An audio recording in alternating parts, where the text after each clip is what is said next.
First quarter Hollywood blues.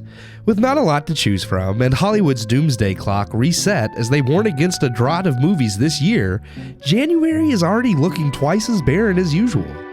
With limited options this week, we have picked an indie from A24 that released in November, but has gotten some recent attention amongst the award circles. Dream Scenario, a film written and directed by newcomer Christopher Borgli, stars Nicolas Cage as Paul Matthews, an unassuming and mundane biology professor who soon becomes the subject of people's dreams all over the world. Paul is an insecure man who fears fading into mediocrity and obscurity. Desperate to make a name for himself with dreams of writing a book in his field, Paul has lacked the discipline to realize this dream. But when he has skyrocketed to fame through the dreams society is having of him, he sees it as an easy way to fast-track his own dreams. Paul's self-serving attitude, however, puts him at odds with his family, and ultimately the rest of the world when the dreams he inhabits take an unpleasant turn. Dream Scenario is an abstract yet intriguing dive into the human psyche, handling themes of fame and inadequacy skillfully with a unique spin. Paul's story of his inferiority complex and the wedge it creates in his family is captivating and emotionally compelling.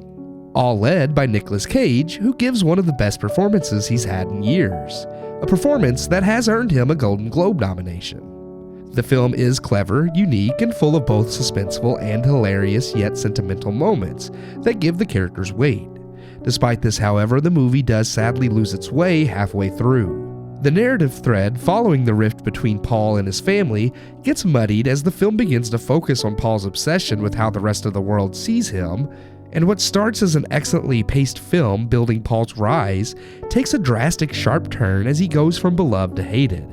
And while this is the logical path for the story to take, the turnaround is so abrupt it is jarring compared to the movie's pacing in the beginning. Throw in some themes about commercializing dreams and a plot device that only exists as a deus ex machina to allow Paul one final attempt at bandaging his broken marriage, and the movie just loses its way in the end. Dream Scenario is a film worth checking out for Cage's performance at the least, as he does give a phenomenal one. The story itself ultimately is less impactful than it otherwise could have been, despite the solid effort and promising first half. In a year of subpar filmmaking, Dream Scenario is a well-made movie, but ultimately won't be a film that is remembered through the test of time. I give Dream Scenario 2.5 out of 4 stars.